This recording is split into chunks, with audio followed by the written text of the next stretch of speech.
Hi friends, welcome to our channel. இன்னைக்கு நம்ம road கடை ஸ்டைல்ல நல்ல சூப்பரான குஸ்கா எப்படி செய்யறதுன்னு இந்த வீடியோல பார்க்க போறோம். அதுக்கு முன்னாடி வீடியோ பார்க்குற फ्रेंड्स அனைவரும் இதுவரைக்கும் நம்ம சேனலை சப்ஸ்கிரைப் பண்ணாதவங்க ப்ளீஸ் மறக்காம சப்ஸ்கிரைப் பண்ணுங்க.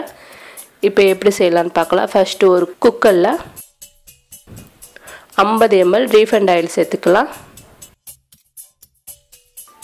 இப்போ ஆயில் கொஞ்சம் ஹீட் ஆனதுக்கு அப்புறமா இது கூட ஒரு 2 பீஸ் பட்டை 2 ஏலக்காய் 1/4 டீஸ்பூன் சோம்பு கொஞ்சம் கல்பாசி ஒரு 4 பீஸ் கிராம்பு இது எல்லாத்தையும் ஆயில்ல சேர்த்துட்டு நல்லா பொரிய வச்சுக்கலாம். இன்னைக்கு நம்ம சீரக சம்பா ரைஸ்ல தான் செய்யறோம். சீரக சம்பா kurunai ரோட்டு கடை சைடுலாம் பாத்தீங்கன்னா சீரக சம்பா kurunaiல தான் செய்வாங்க. அது டேஸ்ட் சூப்பரா இருக்கும். இப்போ பட்டை கிராம்பெல்லாம் பொரிஞ்சதுக்கு அப்புறமா இது கூட 2 பெரிய வெங்காயம் கட் பண்ணி வச்சிருக்கேன். ஒரு பெரிய தக்காளி சின்ன தக்காளியா இருந்தா 2 எடுத்துக்கலாம். 1 டேபிள்ஸ்பூன் இஞ்சி பூண்டு பேஸ்ட் ஒரு கை புதினா கொத்தமல்லி 2 பச்சை மிளகாய். இப்போ ஆனியனை சேர்த்துட்டு நல்ல கோல்டன் கலர் வர்ற வரைக்கும் வதக்கலாம்.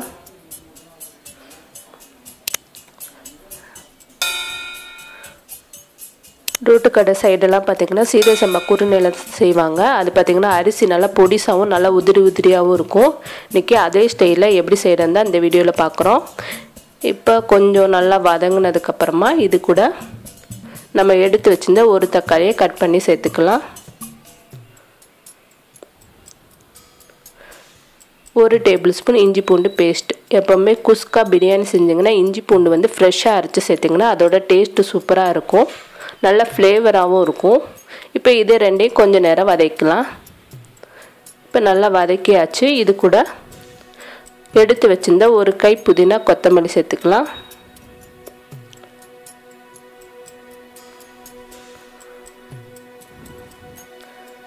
2 பச்சை மிளகாய். இது காரம் கொஞ்சம் கூட இருக்கும். நீங்கள் காரம் பார்த்து கொஞ்சம் கூட குறைய சேர்த்துக்கலாம். இப்போ கொஞ்சம் வதங்கினதுக்கு அப்புறமா 1 டீஸ்பூன் தனியாத்தூள் 1 டீஸ்பூன் தனி மிளகாத்தூள் இது ரெண்டையும் சேர்த்துட்டு நல்லா அந்த ஆயிலே கொஞ்ச நேரம் வதக்கலாம். இது கூட 3 கப் சீரக சம்பா kurunai எடுத்து ஒரு அரை மணி நேரம் ஊற வச்சு எடுத்து வச்சிருக்கேன். இப்போ அந்த ரைஸையும் போட்டு ஒரு தடவை நல்லா மிக்ஸ் பண்ணிக்கலாம். நீங்கள் எப்பவுமே குஸ்கா பிரியாணி செஞ்சீங்கன்னா சீரக சம்பா ரைஸில் செஞ்சீங்கன்னா டேஸ்ட் சூப்பராக இருக்கும். இப்போ நல்லா கலந்தாச்சு. கலந்ததுக்கு அப்புறமா இன்னைக்கு 3 கப் ரைஸுக்கு 4.5 கப் தண்ணி சேர்க்க போகிறோம். இன்றைக்கி தேங்காய் பால் சேர்க்குறதுனால 3 கப் தண்ணியும் 1.5 கப் தேங்காய் பாலும் சேர்த்துக்கோங்க.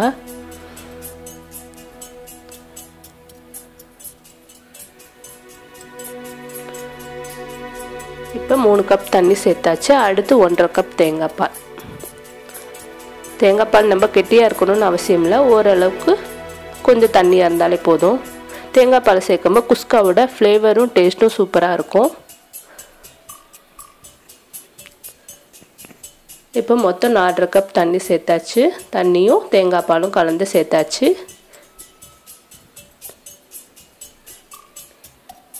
இப்போ கொஞ்சம் கொதிக்க ஆரம்பிச்சிருச்சு.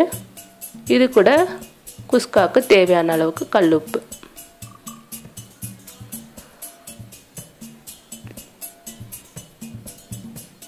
ஒரு டீஸ்பூன் கரம் மசாலா தூள் சேர்த்துட்டு நல்லா ஒரு தடவை மிக்ஸ் பண்ணிக்கலாம்.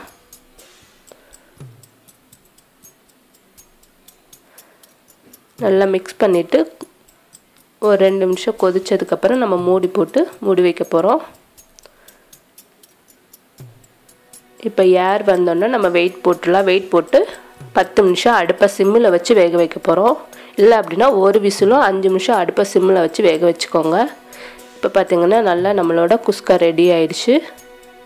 இதை ஒரு தடவை நல்லா மிக்ஸ் பண்ணி விட்டுக்கோங்க. இது கூட ரைத்தா சிக்கன் குழம்பு சிக்கன் கிரேவி இதெல்லாம் வச்சு சாப்பிடும்போது டேஸ்ட்டு சூப்பராக இருக்கும். இப்போ நம்மளோட பிளைன் குஸ்கா ரெடி ஆயிடுச்சு. இது கூட எக்கு சிக்கன் குழம்பு இதெல்லாம் வச்சுருக்கேன். இப்போ பார்த்திங்கன்னா நல்லா உதிரி உதிரியாக நம்மளுக்கு குஸ்கா ரெடி ஆயிடுச்சு. இதே மாதிரி நீங்களும் செஞ்சு பாருங்கள். டேஸ்ட்டு சூப்பராக இருக்கும்.